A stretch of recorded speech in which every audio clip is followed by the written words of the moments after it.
Hello and good morning students. I hope आप सब लोग अच्छे होंगे। फर्स्ट टॉपिक है आज का causes of bad posture. Posture हमारा क्लियर हो चुका है। एडवांटेजेस ऑफ करेक्ट पोस्चर हमारा वो भी क्लियर हो चुका है। तो आज है हमारा causes of bad posture.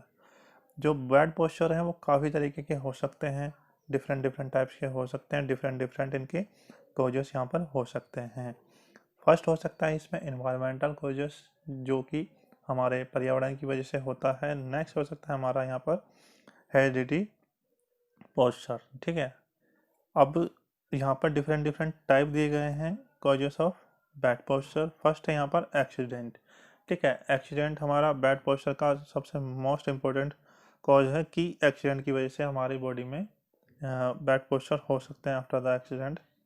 Next है यहाँ पर डिजीज, हमारी बॉडी में जो प्रॉब्लम्स होती है, बीमारी होती है, उसकी वजह से हमारे यहाँ पर बैड पोस्चर हो सकते हैं। नेक्स्ट है हमारा लैक ऑफ न्यूट्रिशन डाइट। जो हमारी न्यूट्रिशन डाइट होती है उसमें जो न्यूट्रिशन होते हैं, कंपोनेंट्स ऑफ न्यूट्रिशन होते हैं, वो वहाँ पर बहुत लैक होते हैं, बहुत कम मात्रा में होते हैं, तो उसकी वजह से भी यहाँ पर हमारी बॉडी में बैड पोस्चर हो सकते हैं। ठीक है, नेक्स्ट है यहाँ हम पोस्चर हैबिट। ठीक है, जिस तरीके से आपको पता है कि हम किसी हैबिट को अपने जो हमारा डेली रूटीन है या हमारा बॉडी है उसमें हम इंक्लूड कर लेते हैं, तो हम वैसे ही उसकी हमें आदत हो जाती है। ठीक है, अगर हम रॉन्ग पोस्चर हैबिट अपना लेते हैं तो डेफिनेटली आगे जाके वो पोस्चर हमारा वैसे ही, हमारी बॉडी का जो पोस्चर है वैसे ही हो जाता है। ठीक है, जिसकी वजह से आगे चल के हमारी बॉडी में जो हमारी बॉडी का जो बैड पोस्चर वैसे ही हो जाता है। ठीक है, नेक्स्ट है इम्प्रॉपर ट्रीटमेंट। अगर हमारी बॉडी में कोई प्रॉब्लम हो जाती है, कोई बीमारी हो जाती है, या फिर किसी भी तरीके का हमारा ट्रीटमेंट होना है वो रॉन्ग ट्रीटमेंट हो जाता है, प्रॉपरली नहीं होता, उसकी वजह से हमारी बॉडी में वहाँ पर बैड पोस्चर हो सकते हैं। ठीक है, नेक्स्ट हमारा यहाँ पर लैक ऑफ सफिशेंट स्ट्रेंथ। ठीक है, हमारी बॉडी में अगर स्ट्रेंथ कम होगी तो हम किसी भी पोस्चर को, किसी भी एक्टिविटी को वहाँ पर प्रॉपरली नहीं कर पाते हैं, जिसकी वजह से हमारी बॉडी में बैड पोस्चर वहाँ पर हो सकता है। ठीक है, नेक्स्ट है हमारा एज फैक्टर। ओल्ड एज में क्या होता है, जो मसल्स हो जाती है उसकी जो स्ट्रेंथ हो जाती है वो बहुत कम हो जाती है, जिसकी वजह से हमारी बॉडी में ओल्ड एज में हमारी बॉडी, जो हमारी बॉडी में है, बैड पोस्चर वहाँ पर हो सकते हैं। ठीक है, नेक्स्ट है यहाँ पर हमारा bad shoes and bad clothing. ठीक है, इसमें क्या है कि जो हमारा शूज़ है वो अच्छे होने चाहिए, मतलब जो बने हुए हैं वो अच्छे होने चाहिए। ऐसा ना हो कि एक शूज़ हमारा सही बना हुआ, दूसरा शूज़ हमारा हमारे पैर के अकॉर्डिंग सही नहीं बना हुआ, तो जिस तरीके का हमारा शूज़ है तो हमारे पैर भी उसी तरीके से उसी पोस्चर में वहाँ पर डालने लगता है, चेंज होने लगता है, जिसकी वजह से बैड पोस्चर हो सकते हैं। और जो क्लोथिंग है वो भी सही होनी चाहिए, इतने टाइट नहीं होनी चाहिए कि मतलब हमारी बॉडी का जो पोस्चर है वही चेंज हो रहा है, मतलब अपनी बॉडी के अकॉर्डिंग सही होने चाहिए कपड़े। ठीक है, नेक्स्ट हेडिंग है यहाँ पर हमारा posture deformities and their corrective measures. ठीक है, जो पोस्चर डिफॉर्मिटीज होती है वो क्या होती है। ठीक है, हमारी बॉडी में जब भी कोई बैड पोस्चर हो जाता है उसको कहते हैं पोस्चर डिफॉर्मिटीज। ठीक है, पोस्चर डिफॉर्मिटीज कौन कौन सी हो सकती है, काइफोसिस हो सकती है, लॉर्डोसिस हो सकती है, स्कोलियोसिस हो सकती है, नॉक नीज, Bob leg, flat foot, etc. ये क्या है, हमारी पोस्चर डिफॉर्मिटीज होती है। ठीक है, अब हम इनको देखेंगे कि कौन कौन से पोस्चर डिफॉर्मिटीज होती हैं और उनके जो करेक्टिव मेजर्स हैं वो कौन कौन से हैं। ठीक है, फर्स्ट है हमारा यहाँ पर नॉक नीज। ठीक है, जो नॉक नी की प्रॉब्लम पोस्चर डिफॉर्मिटीज होती है उसमें क्या होता है, हमारे जो लेग नीज हैं वो आपस में टकराने लगते हैं। ठीक है, अगर हम दोनों अपनी हिल को जोड़ के रखें, खड़े हो जाएं, तो हमारा वो पोस्चर सही नहीं बनता है, हमारे एडिया जुड़ेगी नहीं, क्योंकि उससे पहले हमारे जो घुटने हैं वो आपस में टकराने लगते हैं। ठीक है, इनसाइड हो जाते हैं, हमारे जो घुटने हैं इनसाइड हो जाते हैं, आपस में टकराने लगते हैं। ठीक है, उसको कहते हैं नॉक नीज। ठीक है, नॉक नी की जो कोजेस हैं वो क्या क्या हो सकते हैं। The main causes of this deformities are rickets. जो सूखा रोग होता है उसकी वजह से हमारा क्या होता है, जो नौकनी प्रॉब्लम हो सकती है वो हो सकती है deficiency of vitamin D, weak leg, obesity during childhood. बचपन में आपके ज़्यादा मतलब मोटापा था तो उसकी वजह से भी यहाँ पर हो सकता है, क्योंकि हमारे जो लेग पर है वो वेट ज़्यादा होता है, जिसकी वजह से हमारी जो इनसाइड है वो वहाँ पर हो जाती है। ठीक है, over weight, calcium deficiency, heavy weight. ठीक है, ये इनके कोजेस हो सकते हैं। ठीक है, अब है यहाँ पर आएंगे करेक्टिव मेजर्स। ठीक है, इनको करेक्ट करने के लिए कौन कौन से मेजर्स यहाँ पर हो सकते हैं। ठीक है, स्पेशली जो भी हमारे पोस्चर हैं वो सही करने के लिए स्पेशली होते हैं आसन, ठीक है, योगा के जो आसन होते हैं, ठीक है, क्योंकि जो पोस्चर होते हैं हमारी बॉडी में वो भी एक आसन ही होता है, ठीक है, खड़े होने का, बैठने का, लेटने का, ये सब क्या है, आसन है, ठीक है। तो इनको सही करने के लिए भी डेफिनेटली आसन ही यहाँ पर यूज होंगे, जो इनके करेक्टिव मेजर्स हैं वो आसन ही होंगे, ठीक है। फर्स्ट है यहाँ पर वृक्षासन, सेकंड है यहाँ पर अग्र धनुरासन, थर्ड है यहाँ पर पद्मासन और प्लो एक्सरसाइज और आउटवर्ड वॉकिंग, ठीक है।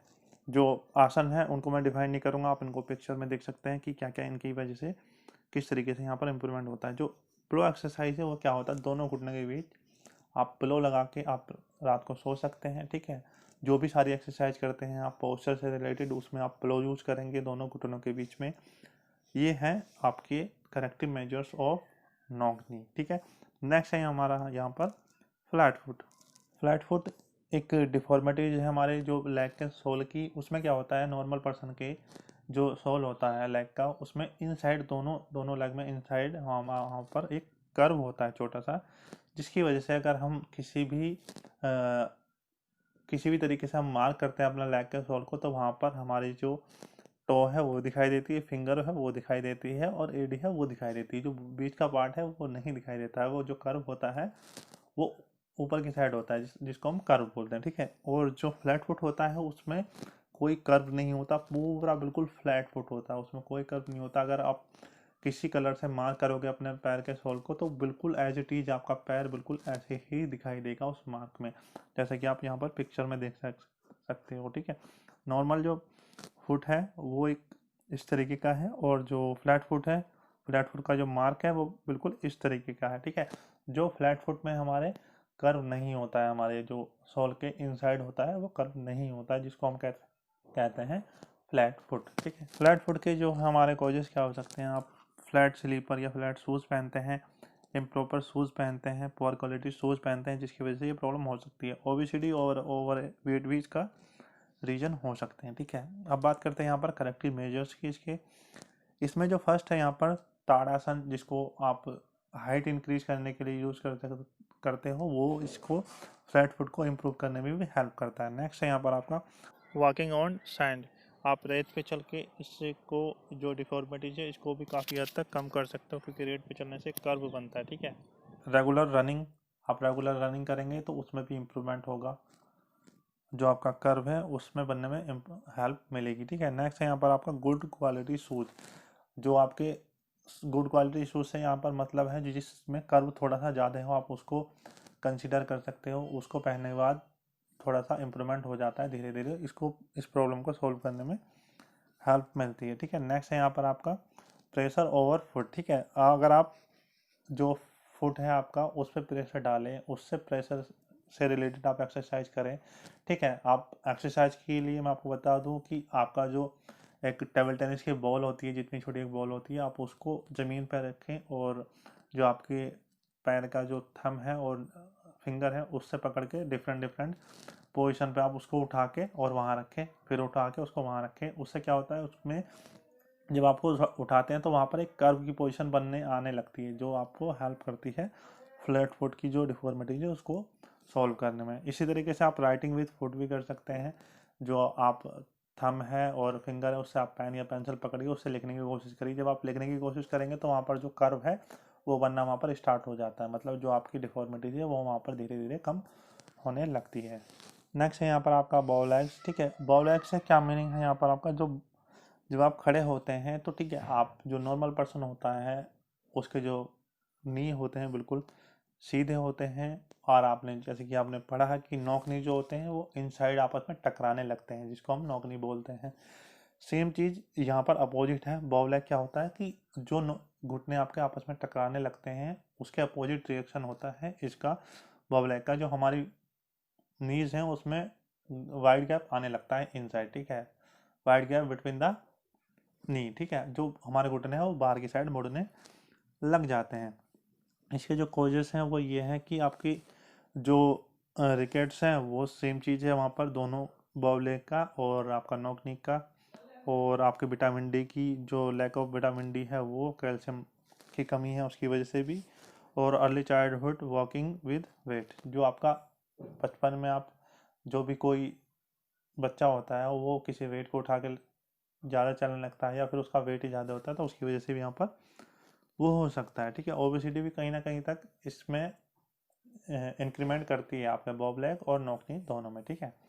इसके जो करेक्टिव मेजर्स हैं वो हो सकते हैं अर्ध चक्रासन, जो अर्ध चक्रासन आप करते हैं वो इनको कम करने में हेल्प करता है। नेक्स्ट है गरुड़ासन। गरुड़ासन बहुत ज़्यादा इम्पोर्टेंट होता है इस डिफॉर्मिटीज़ के लिए, पोस्चर डिफॉर्मिटीज़ के लिए। नेक्स्ट है यहाँ पर अर्ध मत्स्येंद्र आसन, ठीक है। ये भी बहुत ज़्यादा इम्पोर्टेंट हेल्प करता है इसको इम्प्रूव, मतलब इसको कम करने में, ठीक है। नेक्स्ट है यहाँ पर आपका वॉकिंग विद इनवर्ड टोज, ठीक है। जो आपके जो फ्लैट जो फुट होता है आपका, आप उसको इनसाइड रख के, मतलब आपको जो एक्सटर्नल साइड है आपके फुट का उसको यूज ना करके इनसाइड वाली चीज़ें दोनों यूज करके आप चले, तो ये भी आपकी एक तरह की एक्सरसाइज होती है बॉब लेग को कम करने में, ठीक है। नेक्स्ट है यहाँ पर आपका स्पेशल शूज़, ठीक है। स्पेशल शूज़ मतलब जिनका जो शेप है वो इस तरीके का हो कि जो लेग को इनसाइड फोर्स करे, इनसाइड मूव करने के लिए फोर्स करे, जिनको हम स्पेशल शूज़ कह सकते हैं। ये भी एक करेक्टिव मेजर्स होता है बॉब लेग को कम करने में। नेक्स्ट हमारा यहाँ पर काइपोसिस, ठीक है। ये क्या है, एक जो इनको हम कह सकते हैं राउंड शोल्डर, ठीक है। ये जो डिफॉर्मिटीज है इसको राउंड शोल्डर के नाम से भी जाना जाता है। राउंड शोल्डर मीन्स जो आपके शोल्डर हैं वो पीछे की साइड हो जाते हैं, कर्व शेप में बन जाते हैं, जैसे आप पोस्चर में देख रहे हैं कि ये नॉर्मल पोस्चर है, ठीक है। और आपका जो काइपोसिस पोस्चर है वो ये होता है। तो इस तरीके से आपकी जो डिफॉर्मिटीज है वो वहाँ पर हो सकती है, होने लगती है, जिसको हम कह सकते हैं काइपोसिस या राउंड शोल्डर। काइपोसिस या राउंड शोल्डर का जो कॉजेस है वो ये होता है कि आप एक लंबे समय तक बैड पोस्चर में बैठ के पढ़ते हैं, मतलब गर्दन आपकी आगे की साइड है और आप जो शोल्डर है वो पीछे की साइड है। इस पोजीशन में आप काफ़ी ज़्यादा लंबे समय तक बैठ के पढ़ते हैं, और जो आपका न्यूट्रिशन होता है, लैक ऑफ न्यूट्रिशन भी इसका जो कॉजेस होता है वो हो सकता है, ठीक है। इसके जो प्रिकॉशंस होते हैं वो ये हो सकते हैं कि लंबे समय तक बैठकर आगे की ओर झुककर नहीं पढ़ना चाहिए या इस पोजीशन में नहीं बैठना चाहिए, और जो आपके रेगुलर शोल्डर एक्सरसाइज है उनको करनी चाहिए जो इम्प्रूव करें काइपोसिस और राउंड शोल्डर को कम करने में। नेक्स्ट यहाँ पर आपका जो बैलेंस डाइट है वो आपको लेनी चाहिए, जो कि न्यूट्रिशन की वजह से ये प्रॉब्लम होती है उसको कम करने में हेल्प करे, ठीक है। नेक्स्ट है यहाँ पर आपका राउंड शोल्डर, ठीक है। जो आपका काइपोसिस है उसके बहुत ज़्यादा सिमिलर है। उसमें भी क्या होता था कि आपके जो शोल्डर है वो घूमने लगते हैं और गर्दन आगे की ओर चली जाती है, ठीक है। इसमें क्या होता है, आपके जो शोल्डर है वो घूमने लगते हैं बट गर्दन अपनी पोजीशन पे ही रहती है ऑलमोस्ट, ठीक है। तो इसके जो कॉजेस हैं वो ये हो सकते हैं कि जो आपका ओवरलोडेड स्कूल बैग है जो चिल्ड्रंस कैरी करके ले जाते हैं स्कूल, वो इसका बहुत ज़्यादा इंपॉर्टेंट फैक्टर है इसको जनरेट करने में, ठीक है। और आपके जो कपड़े हैं, टाइट कपड़े आप पहनते हैं, उसकी वजह से भी ये प्रॉब्लम हो सकती है। लैक ऑफ न्यूट्रिशन, ये भी इसकी प्रॉब्लम हो सकती है, ठीक है।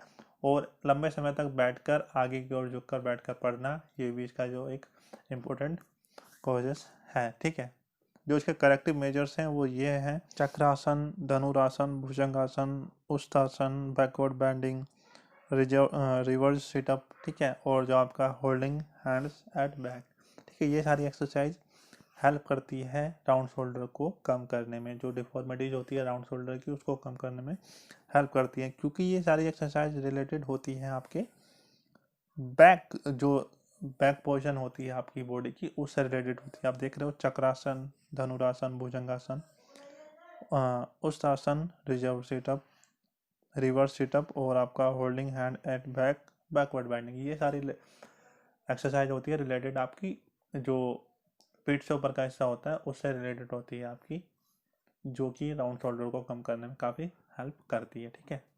नेक्स्ट है यहाँ पर आपका लॉर्डोसिस, ठीक है। लॉर्डोसिस जो डिफॉर्मिटीज होती है हमारी, जो लंबर स्पाइन होती है उससे रिलेटेड होती है। हमारी जो बैकबोन होती है उसमें कर्व होता है, पीठ में आके कर्व होता है छोटा सा, जिसको हम लैम्बर स्पाइन बोलते हैं, ठीक है। जब यह लैम्बर स्पाइन का जो कर्व होता है वो आगे की साइड नॉर्मल से ज़्यादा बढ़ जाता है, उसको बोलते हैं लॉर्डोसिस, ठीक है।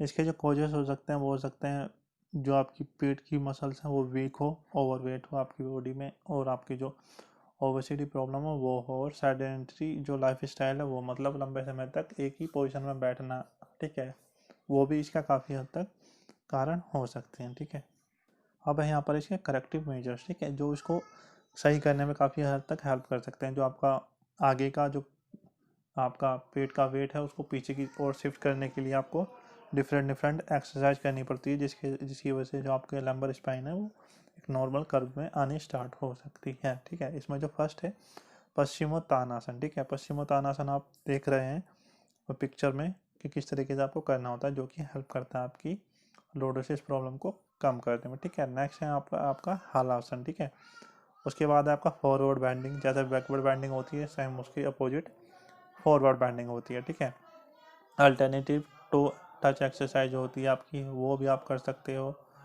और आपका जो सिटअप है वो, और आपका जो बैलेंस डाइट आप उसको ले सकते हो। ये सब क्या है, आपकी हेल्प करती है लॉर्डोसिस की प्रॉब्लम को कम करने में। ठीक है, नेक्स्ट है यहाँ पर आपका scoliosis. Scoliosis also related to backbone deformities like as a आपका लॉर्डोसिस। जो लॉर्डोसिस है वो भी आपका रिलेटेड होती है बैकबोन की डिफॉर्मिटीज से, और आपका जो स्कोलियोसिस होती है वो भी रिलेटेड होती है आपकी बैकबोन से। ठीक है, इस प्रॉब्लम में क्या होता है, जो आपकी बैकबोन है, आप पिक्चर में देख रहे हैं कि जो आपकी बैकबोन है वो साइडवर्ड आपकी मूव हो सकती है। एक साइड भी, कोई भी साइड आपको मूव हो सकती है और वो मुड़ सकती है, जिसको बोलते हैं हम स्कोलियोसिस। ठीक है, इसके जो कॉजेस हो सकते हैं वो हो सकता है कि जो आपके डिफरेंट लेग लेंथ है, मतलब आपकी एक पैर छोटा है एक बड़ा है, जिसकी वजह से ये प्रॉब्लम हो सकती है। और आपका अनडेवलप्ड लेग और बैकबोन, मतलब आपके जो लेग है वो पूरी तरह डेवलप्ड नहीं है, जिसकी वजह से आपके लेग छोटे बड़े हो जाते हैं, जिसकी वजह से ये प्रॉब्लम हो सकती है। और बैकबोन भी अनडेवलप्ड, मतलब आपकी जो बैकबोन है वो सही से डेवलप ना हुई हो। ठीक है, और एक शोल्डर को एक के अकॉर्डिंग ज़्यादा काम में लेना भी इसके जो कोजेस हो सकते हैं। ठीक है, इसको जो करेक्टिव मेजर्स हो सकते हैं वो ये हो सकते हैं, आपका अर्ध चक्रासन। ठीक है, जो अर्ध चक्रासन है आपको पता होगा, जो आपकी स्पाइन फ्लेक्सिबिलिटी है उसको इम्प्रूव करता है। ठीक है, तो ये हेल्प करता है आपकी स्कोलोसिस की प्रॉब्लम को कम करने में। ठीक है, नेक्स्ट है आपका यहाँ पर त्रिकोणासन। ठीक है, त्रिकोणासन भी इसको रिड्यूस करने में हेल्प करता है, और आपका तारासन भी काफ़ी हद तक इसको हेल्प करने में और कम करने में, रिड्यूस करने में हेल्प करता है। और आपका है चिनअप आप अगर आप करते हैं तो इसको काफ़ी हद तक सही करने में आपको हेल्प मिलती है। ठीक है, ये इसके करेक्टिव मेजर्स हैं। ठीक है, सारे जो डिफॉर्मिटीज़ हैं, पोस्चर और डिफॉर्मिटीज़ है वो कंप्लीट हो चुकी है, और ये आपका चैप्टर भी कंप्लीट हो चुका है। बाकी जो टॉपिक्स हैं वो CBSE ने रिड्यूस कर दिए हैं, वहाँ पर डिलीट कर दिए हैं, उनको आपको नहीं करना है। अब मैं आपको बताता हूँ किस तरीके से आपको नोट्स बनाने हैं। Causes of bad posture heading डाल के आपको ये कर लेना है, और इसमें आपको कौन कौन से जो आपके कॉजेस हैं वो लिख लेना है। एक्सीडेंट कर लेना, डिजीज कर लेना, लैक ऑफ न्यूट्रिशन कर लेना है, आपको रॉन्ग पोस्चर कर लेना है, इम्प्रॉपर ट्रीटमेंट कर लेना है, साइकोलॉजिकल स्ट्रेस छोड़ देना है, लैक ऑफ सफिशिएंट स्ट्रेंथ भी आपको कर लेना है, एच फैक्टर और एजेस छोड़ देना है, बैड शूज एंड क्लोथिंग आपको कर लेना है। ठीक है, नेक्स्ट है यहाँ पर आपका पोस्चर डिफॉर्मिटी हेडिंग डाल के ये आपको नोट डाउन कर लेना है। नौकनी में आपको क्या करना है, यहाँ तक आपको कर लेना है, कॉजेस आपको लिख लेना है, और आपको इनसे रिलेटेड ये सारे जो करेक्टिव मेजर्स हैं वो आपको नोट डाउन कर लेने हैं। ठीक है, सब में आपको ऐसे करना है। ठीक है, करेक्टिव मेजर्स और कॉजेस आपको अच्छे से लिखने हैं। ठीक है, बस इसी तरीके से आपको नोट्स प्रिपेयर करने हैं।